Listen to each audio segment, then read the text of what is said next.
Aujourd'hui, j'étais à Châtillon pour jouer pour le centre Flora Tristan, qui depuis des années accueille des héroïnes victimes de violences masculines et leurs enfantes et leurs enfants. Et c'était très très émouvante parce que des professionnels d'une part et des survivantes, beaucoup de survivantes de tous les âges, de toutes les origines, sont venus me parler à la fin. Et leurs mots, à chaque fois, dans l'émotion, c'est des mots aussi grands que j'ai du mal à m'autoriser à les retenir.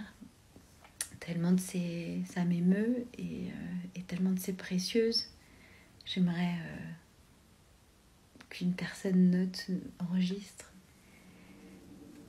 Mais si j'essayais de retracer ce qu'elles ont dit, plusieurs d'entre elles qui, à des moments différents, c'est que ça leur faisait de la bienne, notamment parce que j'ai joué la personnage de Cendrillon, qui parle des stratégies de l'agresseur, qui parle de qu'est-ce que c'est l'emprise, du fait qu'un conjoint violent n'est jamais un bon père et qu'un père violent n'est jamais un bon conjoint, et du rôle des associations dans la vie des héroïnes victimes. Et je mets héroïne victime parce que tant que le sens du mot victime n'est pas remis à sa place, c'est-à-dire tant que quand on entend victime, on n'entend pas héroïne, il faudra le préciser. Mais victime, c'est un beau mot. C'est un mot digne.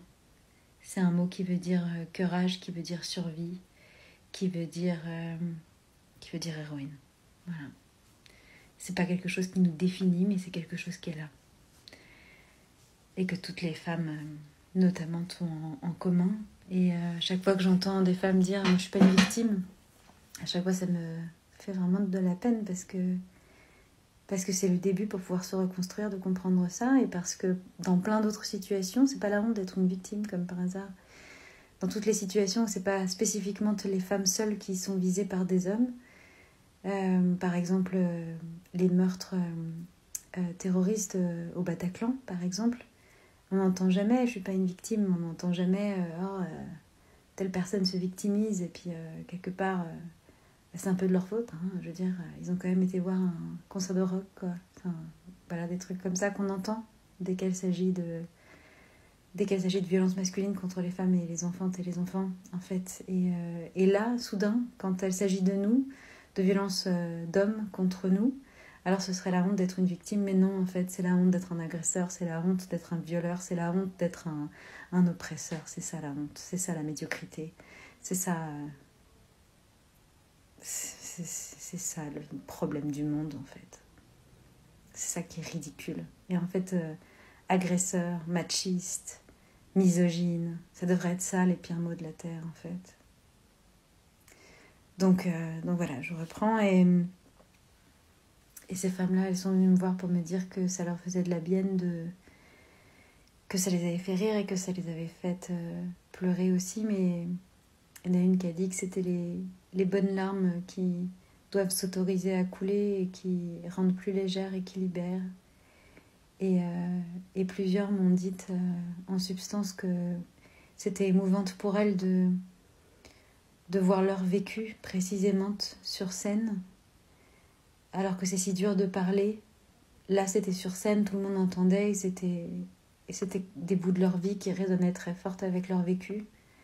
Et pour une fois, elles étaient les héroïnes. Il y en a une qui a dit ça, que pour une fois, elles étaient les héroïnes. Et que pour une fois, on était de leur côté. Et que pour une fois, c'était à l'endroit. Et pour une fois, on ne trouvait pas des circonstances atténuantes à l'agresseur et on ne leur trouvait pas des torts. Qu'elles étaient au centre et sur scène. Et qu'elles parlaient fort par la voix des personnages de compte à rebours.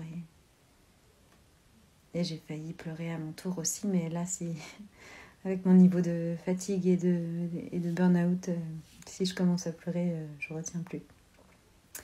Alors je me suis retenue, mais on s'est prise dans les bras avec plusieurs, et il y a ce rapport entre les femmes et ce qu'elles devinent, et ce qu'elles savent, et comment on se reconnaît d'une même peuplesse. C'était magnifique. Et du coup, ça m'a donné beaucoup de force pour continuer, parce que demain je me lève très tôt pour aller jouer à 9h30, 10h. On vous attend à 9h30 pour commencer à 10h à l'Académie du Climat pour mes sœurs les impactrices qui sont des écoféministes qui mettent aussi la question des femmes et des femmes racisées en particulier et des femmes des pays moins riches que les nôtres en avant. C'est essentiel, elles sont merveilleuses. C'est à l'Académie du Climat toute la journée, il y a un programme magnifique, vraiment. Et je remercie Souba Brunel, mon amie et ma sœur, de m'avoir invitée à démarrer cette journée avec des extraits de compte à rebours aussi. Et puis ensuite, je ne pourrai pas rester toute la journée puisque je filerai l'après-midi à la Cité Fertile pour intervenir dans le festival de ONU Femmes France. Et là, je vais signer des livres et participer à une conférence autour de mon livre Compte à rebours l'après-midi. Je crois que c'est 15h45 la conférence, mais on est à partir de 13h au stand des livres. Et puis ensuite, à 18h, je jouerai Compte à rebours, un peu plus longtemps, là, 1h, je crois. 1h15, je sais plus. Et donc, ce sera encore d'autres personnages, et notamment des personnages qui parlent des femmes dans le monde entier. Puisque avec ONU Femmes, forcément, on parle à l'international. Et il y a aussi un très très beau programme tout ce week-end à la Cité Fertile avec ONU Femmes. Vraiment, tout regarder. C'est très belle et il y a des intervenantes merveilleuses. Là, je serais vous, mon cœur balancerait entre l'Académie du Climat et la Cité Fertile. Un perso, quel week-end. Et puis ensuite, on continue. Je vais jouer pour une très grosse entreprise. Ensuite, la semaine prochaine. Et puis, il y aura les 2 dernières dates avant l'été au Café de la Gare. Donc pour clore cette belle saison, puisque j'ai commencé en novembre et que j'ai joué toutes les semaines depuis, sauf très exceptionnel relâche. Et donc ce sera la 24 à 14h30 pour Compte à rebours, une dernière écoféministe et estivale pour nous souhaiter de belles vacances. Et puis ensuite, lundi à 19h, ce sera la Pérille mortelle, la toute dernière, et on fera la fête dans la cour du Café de la Gare. Donc vous êtes les bienvenus à la spectacle, bien sûr. Et puis pour celles qui ne pourraient pas parce qu'elles finissent le boulot trop tard, vous pouvez nous rejoindre aussi au Café de la Gare lundi 26. Et puis d'ailleurs, samedi 24, je vais aussi aller jouer, je crois que c'est à Courbevoie, que je ne dise pas de bêtises, je vais vérifier ça, dans un festival de théâtre bilingue, et je vais jouer en française et en anglaise. Donc je vais jouer 2 fois aussi, cet samedi et samedi prochaine. Je suis épuisée. Et puis ensuite, en fait, je mets toutes sur scène. Et après, pour tout le reste de ma vie, là, j'ai plus de force. Et dans mes cours aussi, en entreprise, j'en ai beaucoup. Là, je suis là.